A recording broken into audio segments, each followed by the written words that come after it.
All right, back at it. Welcome back to the welcome. God, sorry, I can't talk today.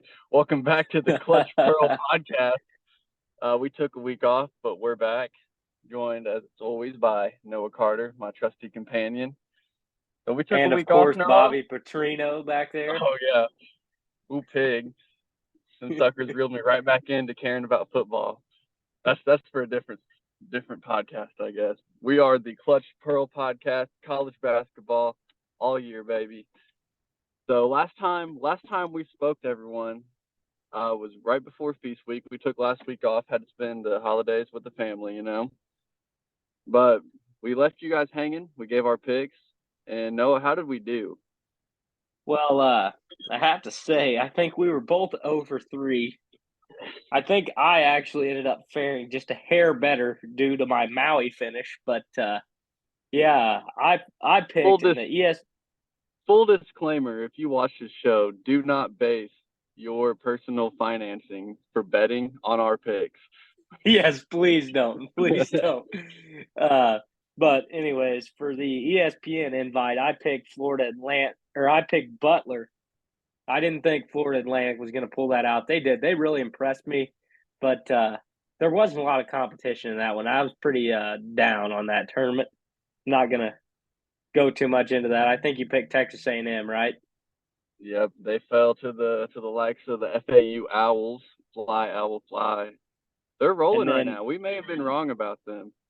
yeah, but I don't know. I still want to see them against a team that knocks down shots. It'll be interesting to see when they play Illinois on Tuesday, which we'll get a little bit more into. When you have Luke Goody on the other side knocking down a bunch of shots, so it'll be interesting to see how they guard that. Because in all honesty, every team they played had a lot of open threes. They just missed them. And then for the Battle of Atlantis, excuse me, we both picked Arkansas, and that didn't fare so well. They No. went down to Memphis pretty hard. And one note I need to say: we should never, ever again, if Villanova is in the battle for Atlantis, pick against them because they're now 9-0, and they have won all 3 tournaments they played in there. Note to self, and note to all bettors out there. There's And then magic in the Bahamas. They couldn't keep the magic going last night against St. Joe's. no, But they didn't. And then in Maui, we both were highly against Purdue. I thought they were going down to Marquette. Grant thought they were going down to Tennessee. Neither of which happened. Both very well could have happened, uh, but didn't in that specific outcome. Uh, so Purdue won that one. I picked Marquette. He picked Tennessee. And that's where I fared a little better, is Marquette at least made it to the final. it's been a rough patch for Tennessee. They've had a brutal last 4 games. I yeah, mean, brutal. yeah, and that they've still got another upcoming stretch that's pretty tough. So it'll really be interesting to see what exactly they can do. Especially, I keep saying it when Illinois comes to town because they really struggled against North Carolina, which we'll get into guarding the fast break. Illinois has the best fast break player in the country in Terrence Shannon Jr. You can't stop him in transition. Is he going to have 40? It'd be interesting to see. So let's see. This week was the inaugural ACC SEC Challenge. Very I good. loved it. I loved it. It was great games all around. There's 3 in particular that I want to hit on tonight. Noah, we'll start on Tuesday night when we had Miami traveling to Rupp Arena, playing the Wildcats, Big Blue. Kentucky is good. They are good. They Yeah, pounded Miami. It wasn't even a game. I mean, we said it last time. I think maybe it was whenever they played Kansas. Uh, we said when they get Bradshaw back, I mean that squad is going to be tough to beat. Little did we know that Reed Shepard is playing like not just the best freshman in the country, but arguably the best player in the country right now. Like he's playing that good. I, I mean, if you had to vote on this moment, he would be right there behind Zach Edey in the National Player of the Year conversation. He's Yeah, shooting definitely. he's shooting 63% from 3. That's Yeah, insane. he's he's approaching Malik Monk levels. And I saw a thing on Twitter the other day. Sorry. He said that, when I come to Kentucky, I don't care if I'm wiping the floor for somebody that fell on the floor. I don't care if I'm the guy giving high fives, handing out waters, or if I'm the guy scoring 20 a night. I just want to be at Kentucky. And I think it's really showing because, I mean, he's turned into a star. He was probably the least touted out of their class and has so far been the best. Of course, we haven't seen Aaron Bradshaw yet, and he's going to be a stud. But hopefully he's back soon. And I think with Bradshaw, they arguably could be the best team in the country, talent-wise. Hit back on Reed Shepard a little bit. What I love so much about him is if you dig into his box score a little bit, it's not like he's playing 35 minutes a game. He's playing like 20 to 25 minutes. He's efficient. He's averaging right under 13, I think. Handful of steals, handful of assists every game, handful of rebounds. Like, he's just an all-around player. The dude can ball. And that's what I think I love about Coach Cal's squad the most is the fact that nobody on his squad really is playing big minutes. Everybody's right around that 20, If you 25 look range, at him, and he's going nobody deep. needs to. They're loaded, And they're not even at full strength yet. when you look back in history, like the best teams that Cal has had, even dating back to Memphis, it's the teams that he was able to go 10, 11 guys deep on his roster. He's not a great coach when he only has 7 or 8 guys to play. He's got to play a deep lineup, and he's done that so far. And I think it's really showing, and that's why his squad's doing so well. I heard a comparison for Reed Shepard earlier on a different podcast. Some people were trying to compare him to Tyler Ulis and how he doesn't play many minutes. They think he needs more. What would you say to that? I really don't agree with that. I'll be honest with you. I think Shepard is playing the perfect amount of minutes right now. Now, will that grow as the season goes on? Absolutely, and it should. But I mean, Coach Cal that's what he is so good at with freshmen, and why freshmen generally succeed on his roster and don't on a lot of other rosters. He understands that a freshman cannot come in and play 35 minutes a game right away. Like they can at the end of the year. At the beginning of the year, they're just not in good enough shape. It doesn't matter what you do to them over the summer. They're not used to playing that in high school. It's a different level of competition. It's a different speed. You have to ease those guys into it. Coach Cal is great at that. And also, I mean, he's better than Ulis. What kind of comparison is that, man? I bet you could take a guess. I bet you could take a guess on who said that. Some CBS guys. Norlander? Yeah. Oh, my. Hey, I saw a thing earlier. Some guy was just absolutely clowning on the field of 68. And I went ahead and dropped a comment promoting our podcast. I'm like, hey, we're a couple of college guys that aren't getting paid to do this. We're just here having fun, talking some basketball. Follow us a little bit. Watch our video. We're a good one. We didn't hit much on Miami, but there's not that much to say about them. I don't think they're a bad team. Kentucky's just damn good. Yeah, you hit it on the nose. I'm not gonna discredit Miami any for that. They went to Kentucky first of all, and there's not much you can do there. Yeah, I think they're still a top tier team in the ACC. I don't think they're the best, which I'll get into here in a second. But I originally said that they were going to win the ACC, and I mean I stand by that they still have a good opportunity to do so. But before we move on to the next game, I want to highlight something. Georgia Tech has a great coach. They're not going to be the top tier squad in the ACC right now, but give them a couple years and they're going to be top of the line. That coach they brought in, that new coach they brought in, he knows what to do with them kids from Atlanta. He knows how to reel in the local guys. He's already done it, and it showed. They looked really good the other day in the ACC SEC Challenge. Clemson might be the most underrated team in the country. They should be top 15. They're a really good squad. They brought in some good transfers, to an already decent squad, and they're hungry because they got kind of hosed out of being in the NCAA tournament. But the team I most want to hit on, the vaunted Virginia D, is back. 47 points. That's it. That's all they allowed against grinder. Texas A&M. I mean, I turned that game on right before halftime, and I was like, "What is going on?" Tony Bennett is back, baby. Like, oh my. Hey, he's a great coach. They're a good program, but if you can stand to watch 40 minutes of that, more power to you, man. That ain't for me. I'd rather watch UNC put up 100. I mean, it was a lot of defense and a lot of threes. They don't shoot layups. They don't shoot jump shots. They just, I mean, it might be from the logo, but by golly, they're going to fire up a three and they're going to play D. All right, next game, Grant, whenever you're ready. Let's go to Tennessee and North Carolina. I sent out a tweet. I thought Tennessee was going to get the absolute brakes beat off of them because they got 61 put up on them in the first half.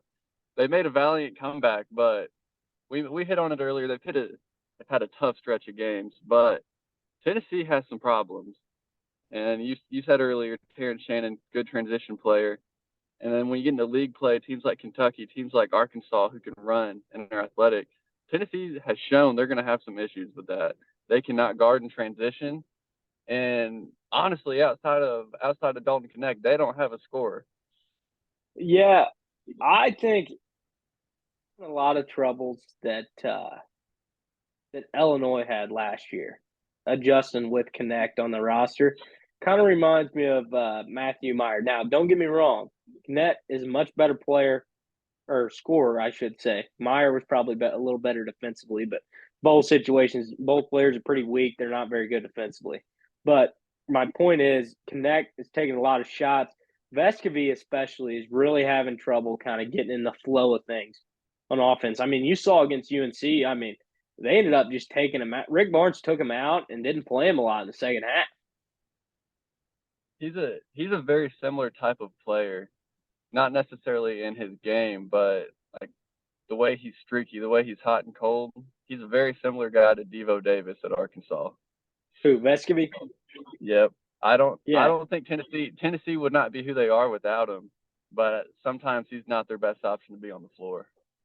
Yeah, he's one of those guys that, like, I don't know, he's a good guy to have in your program, but at times, like, yeah, because he's not good defensively, and when he's on, he's on. Remember Plummer from Illinois a couple years ago?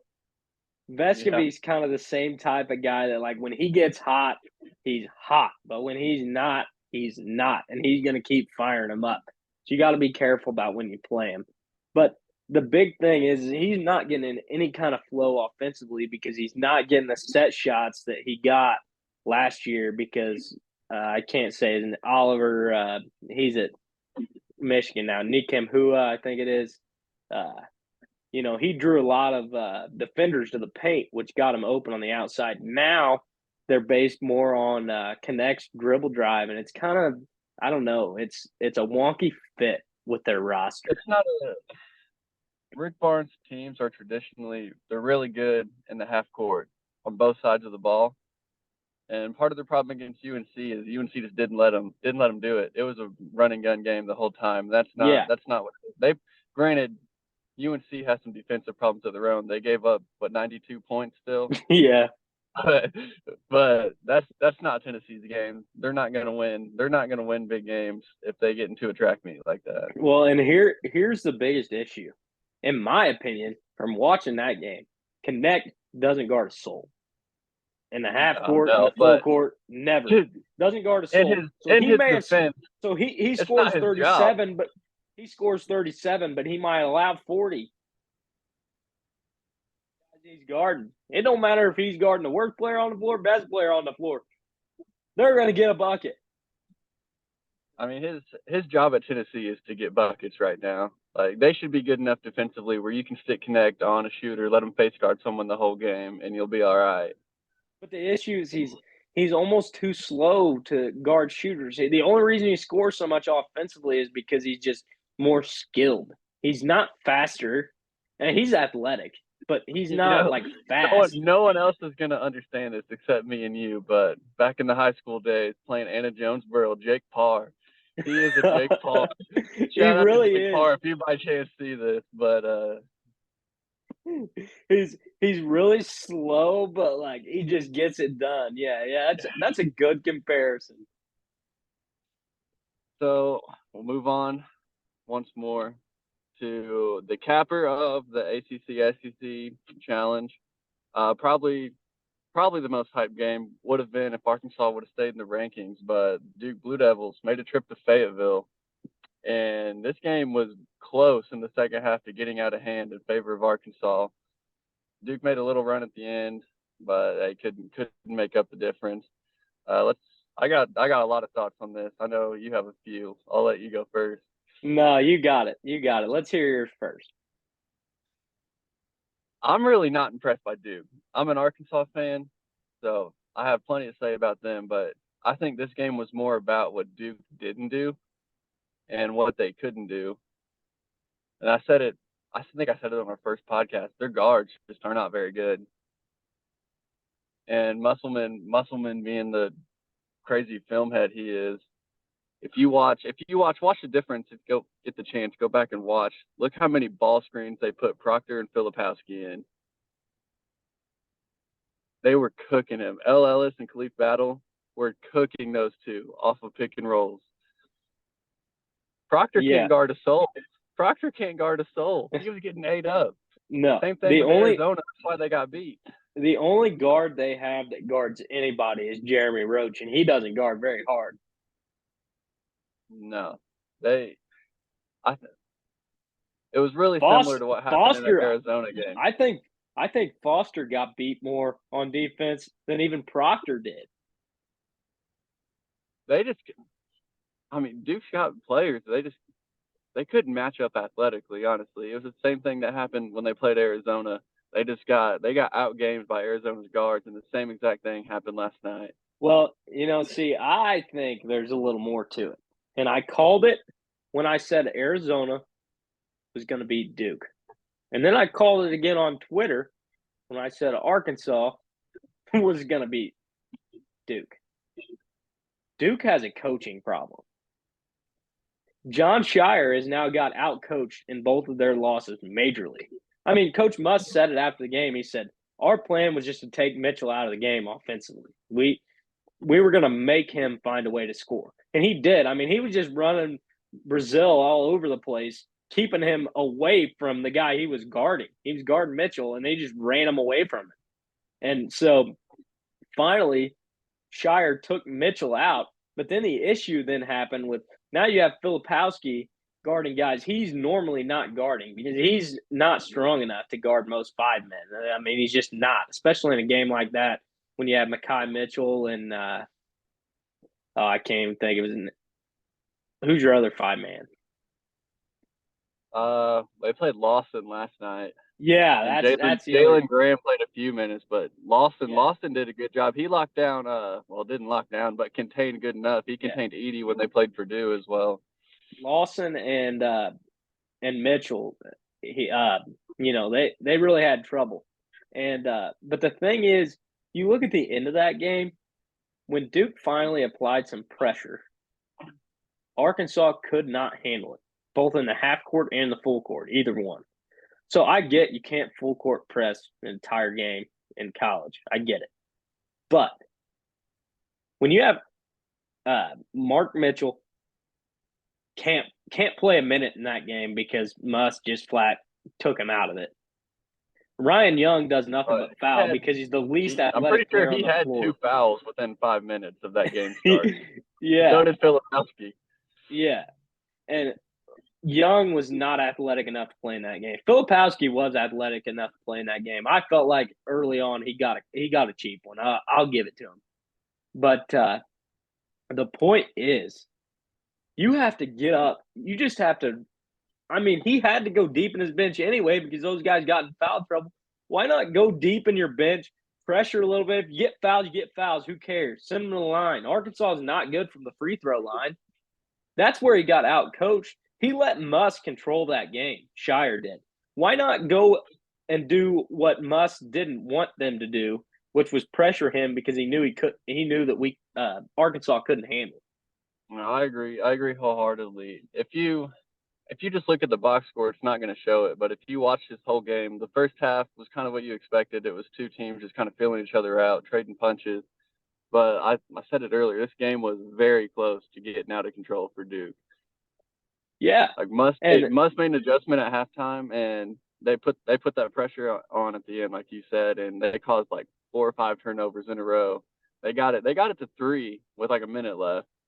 Yeah, and they had a chance to tie, I believe, if I'm not mistaken. Or maybe it was bringing it within 1. They shot a wide open 3, down 4, and missed. I think Roach missed or somebody missed. Anyway, but, like, I don't know. To me, like, you have to be proactive in that. And to me, I'm going to get back to your Filipowski point. He was not the issue in guarding those ball screens. The issue is Shire. They didn't know, their guards didn't know, their forwards didn't know what they were doing in a ball screen. How are you that high of a ranked of a program, or just a college program in general, and not know what you're going to do when you're guarding a ball screen, a big game like that? And Shire kind of blamed. He's like, yeah, I mean, you're not going to get a better atmosphere than that. And I agree. There's over 20,000 people there. I agree with that. But you still have to know how to guard a ball screen. Like, you're either getting over it, or you're going under it, or you're switching it. There's nothing else. There's only 3 options, and that should be decided before the game starts. There was a point in the second half where Arkansas went on a little run, and I counted at least 5 ball screens in a row. Same exact thing. It didn't matter who it was. Whoever Filipowski was guarding was setting a screen every single time.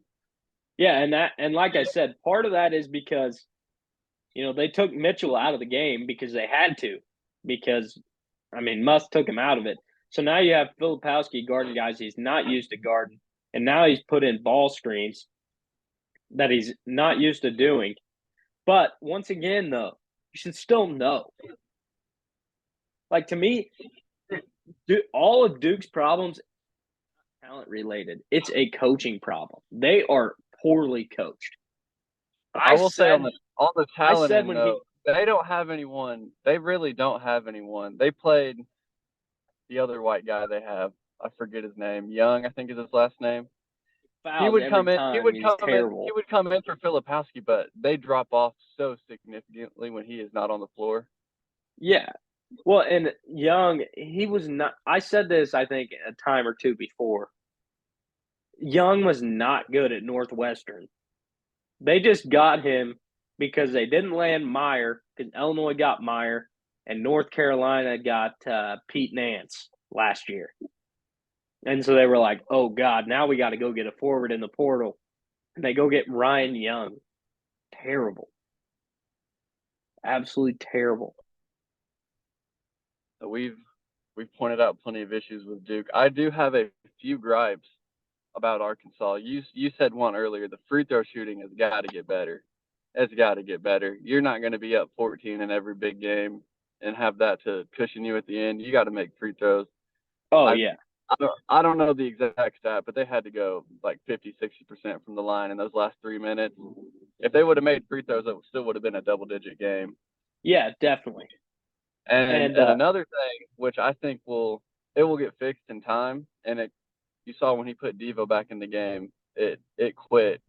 But Battle, Ellis, Blocker could not handle the pressure at the end. Okay, here's the other thing for me. Must better contain Ellis, or he's going to do the same thing to you guys that he did to Louisville last year. He's going to shoot you out of games. He takes some dumb shots, man. Yeah, but he does. The thing is, when he hits them, it's awesome, but a step back contested 3 with 20 seconds left on the shot clock. What are you doing? could have counted 10 probably last night that he took. Granted, he made a couple there at the end, but in the first half especially, I mean, if they're more patient, they were getting easy buckets on every possession they wanted to, but there were just multiple times where Ellis just took an ill-advised shot, and it's basically a turnover. Let's hit on one positive, though. You texted me about it last night at about 10 minutes into the first half. You said you were right. Brazil is legit. He's that guy. He can do it all. I mean, 4 for 7 from 3 last night. He's got to be shooting close to 50% on the year from 3. He doesn't miss a whole lot. He's been rebounding the hell out of it. I'm going to tell you something about his 3-point shot, though.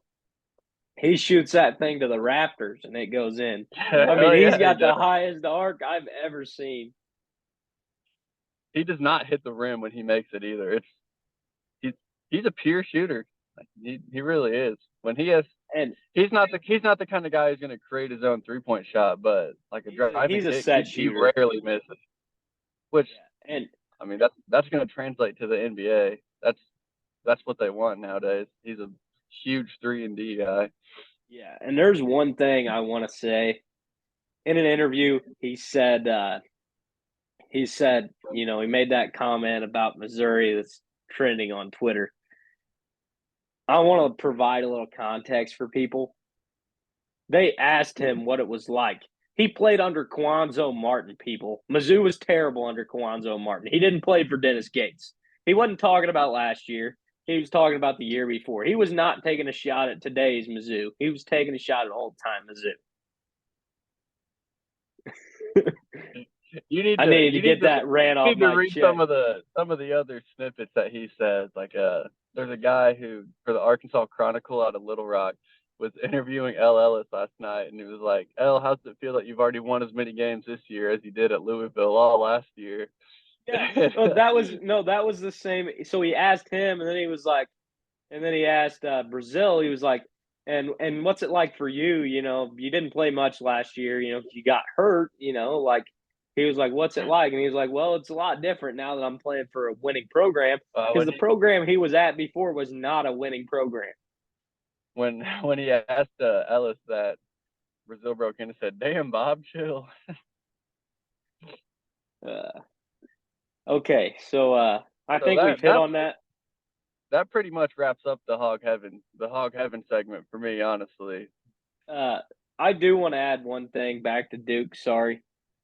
No, you go ahead. The coaching problem they had, though, with Shire, where they really messed up, they should have hired Bobby Hurley. He's got Arizona State looking good. All right, so I guess I'm jumping to my Flying Illini here. Yeah, we got a game at Rutgers on Saturday, and then FAU on Tuesday, right? Yeah. Pretty tough slate coming here. We got in New York, we've got Rutgers, and then we've got FAU on Saturday and Tuesday, and then they turn around and play Tennessee at Tennessee next Saturday. Be a really tough stretch. I think a lot can go right. I could very well see it going 3-0. I could also see it being 1-3. 1-2. Excuse me. I don't see them losing all three. There's no way. I mean, the RAC is tough to play, and especially when it's the first conference game of the year. But I will say Rutgers does not look good this year. So I think as long as they take care of business, Illinois should be fine in that one. FAU, the way FAU's been playing, could go either way. Honestly, it depends on if they can stop Illinois in transition, and if they can, how's Coleman Hawkins going to play against the big man from FAU? I can't think of his name. Is it Golden? Golden, yeah, the Russian. Yeah, he's really good. And I think he'll present a good test for Hawkins, but Hawkins will also present a really good test for him. I think that one's going to be a fun game because it's two very contrasting styles. FAU kind of likes to play it a little slow, but then they take some very quick shots in the half court. But in the full court, they like to play it slow. Illinois likes to get out, get in transition. they want to guard you hard. So that would be a good one. And then Tennessee, that game's liable to be 101 to 100. I mean, both teams are going to get out in transition and run. So that'll be interesting to see, especially if Connect is all right in his plan. I think UNC laid down the perfect game plan for what Illinois should do against Tennessee as well. Yeah, and I mean, they were probably going to do that anyway because Illinois is one of those teams that they kind of, especially with the squad they got this year, they don't really shy away from their game plan. They're just going to stick to it. They're going to go with it, and they're going to try to get out in transition. And if they don't, then they're going to just guard hard in the half court. It's what they have to do. I will say early prediction. I don't see Tennessee putting up 90 on Illinois.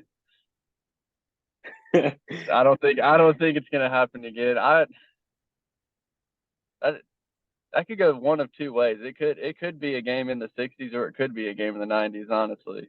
Yeah, I mean it all depends. Or like I don't. No matter what, I see it being a close game just because it's in Knoxville. But the way Tennessee's been playing, and with that precedent that UNC set for Brad Underwood, I look for Illinois to win that one too. And honestly, I've been saying it all year long. I don't think FAU can keep up with Illinois' fast pace. And as long as Shannon continues to shoot it as well as he has so far, I think all three games should be a win for the Illini, and that's all I'm really going to hit on. I don't really have much. So we're getting towards the end. So I got to ask you, what made you clutch your pearls this week? Oh man, I could go a lot of ways, but I got to keep going back to Shire, man. Like, there's no way to avoid it. I mean, you got to quit making excuses. Fans were tough. What do you think it's going to be like in March Madness if you see Arkansas again? Them Hog fans, I'll give you credit. I mean, they're nuts. And they're going to be there and they're going to get after you. Yeah, you don't have the Cameron Crazies to play in front of you all the time. You're going to have to get used to it. No, Bud This is Walton the first time was Cameron Indoor times 3 in terms of people there. Yeah, I mean, I don't know. John Shire just makes me clutch my pearls, man. Cause I don't know. Very, very annoying. Very annoying. Always making excuses. Why not just be a better coach? I'm gonna stay in that same game for my moment, but just the University of Arkansas as a whole. I mean, what a show they put on yesterday. First, you hire Bobby Petrino. He's coming back to the football team. He was at the game, by the way.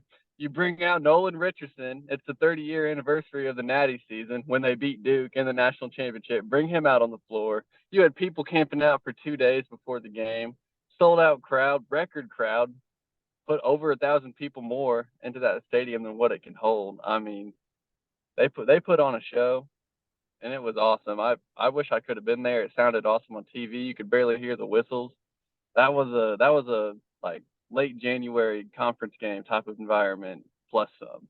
Yeah, definitely. And I'm going to cheat a little bit, and I'm going to give you 2 because I just remembered what my other one was going to be. Dalton Connect absolutely clutched his pearls in that game. I don't care if they lost. I mean, when they needed a big bucket, like, I'll give him credit. He can't guard a soul, but by golly, he just knocked down shots, and that's very important. You need a guy that can do that. Every good team has one of those guys. So, Dalton Connect, even though they lost, definitely clutched his pearls and clutched my pearls, almost making UNC create one of the biggest choke jobs in history. He's single-handedly was the only reason that Tennessee made that game respectable. Yeah, absolutely. Well, that's about all I got for this week. I will throw in one big game on Friday. I think it's Friday, Kansas and UConn. Let me get a quick prediction on that. We won't go into it. I just want to hear who you got. Kansas, UConn. I got Kansas. I think UConn. Yeah, don't get me wrong. You're not supposed to bet against them because they haven't lost a non-conference game, and I don't know how long or whatever. But I don't know. I think they match up well together. They're kind of the same type of builds of teams. And I think Dickinson is going to give Klingon a lot of trouble. I think I have to agree with you there. They're ranked high, but I'm not quite sold on this UConn team as much as last year's. I agree. I mean, they're ranked high because they won the national title and they've took care of business so far, which give them credit for that. But yeah, I mean, they've done great. And just a reminder, don't base your betting off what we say because there's a good chance we are wrong. Yeah, but I will say, on some wood here on my desk here, but tell you what, my picks have been hot. Not the tournament picks, but as far as when I give in-game predictions, I've been pretty good recently. Hopefully that continues. I don't bet, but if you want to follow my bet for that UConn Kansas game, go right ahead. And that should be all here for the show presented by Caleb Mawson Media. I'm Noah Carter, and that's Grant Tanner. And we'll talk to you guys soon.